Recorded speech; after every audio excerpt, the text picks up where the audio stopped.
चिंटू खरगोश और घमंडी शेर का जंगल युद्ध। बहुत साल पहले की बात है। भारत के मध्य भाग में फैला था एक रहस्यमयी जंगल, नीलकुंड।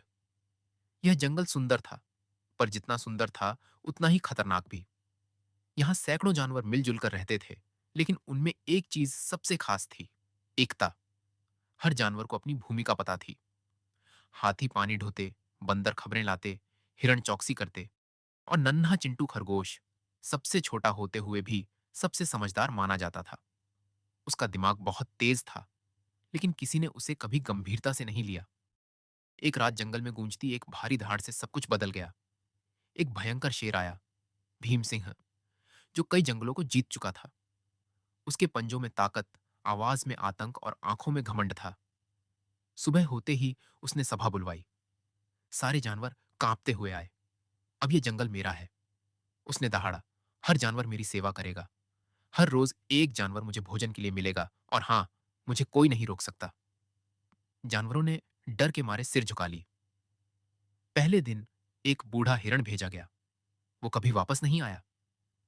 दूसरे दिन एक बंदर भेजा गया, उसकी भी हड्डियां ही लौटी। अब जंगल में मातम सा छा गया। हर जानवर को लगने लगा कि अब उनका अंत पास है। चिंटू ने चुपचाप ये सब देखा। उसके भीतर गुस्सा उबल रहा था।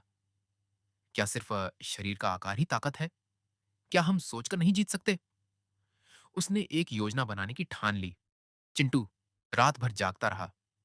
उसने पुराने ग्रंथ पढ़े जो उसके नाना ने छोड़े थे। फिर वो गया हाथी काका, लंगूर चाचा और उल्लू बाबा के पास। अगर हम मिल जाएं, तो ये शेर अकेला कुछ नहीं कर सकता, उसने कहा। हमने आज तक किसी खरगोश की योजना नहीं मानी, हाथी बोला। तो एक बार मान लो, क्या खोएगा? चिंटू की आंखों में आत्मविश्वास था। कुछ देर बाद जानवरों ने हामी भर दी।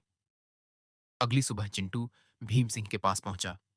महाराज, उसने सिर झुकाया, मैं आपकी सेवा में आया हूं, लेकिन एक दूसरी बात बतानी है। जंगल में एक और शेर है जो आपको चुनौती दे रहा है। क्या? भीम सिंह गुर्राया। हाँ महाराज, वो खुद को असली राजा कहता है। वो यहीं है, इसी जंगल में, एक गुफा में छुपा है।